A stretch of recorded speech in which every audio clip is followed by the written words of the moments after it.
Hello everyone, how are you doing? This is MD Tech here with another quick tutorial. In today's tutorial I'm going to show you guys how to hopefully resolve if you have a red X over your Wi-Fi or Ethernet connection on Windows 10 down in your system tray.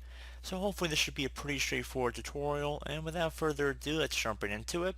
So we're going to begin by opening up the Start menu just by left clicking on the Start button one time, and you want to type in Device Manager. Best match should come back with Device Manager right above Control Panel. You want to left click on that one time to open up the Device Manager here.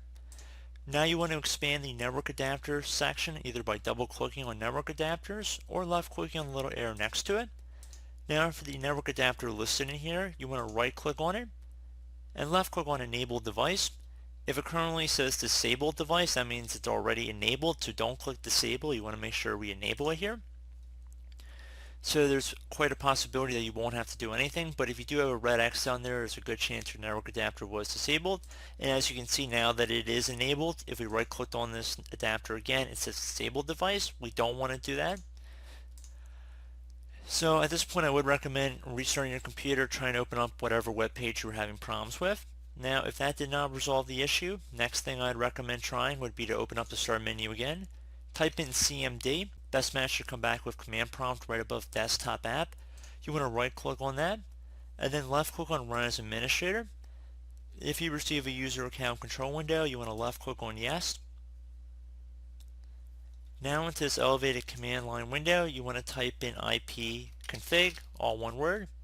So ipconfig space /flush DNS, exactly how it appears on my screen. So ipconfig space /flush DNS. Then you want to hit enter on your keyboard. Should say successfully flushed DNS resolver cache. Once you type that in, now you want to type in netsh space winsock, WINSOCK, space reset. Then you want to hit enter. Should say you must restart the computer in order to complete the reset. At this point I'd recommend closing out of the command prompt, restart your computer, and see if that has resolved your issue.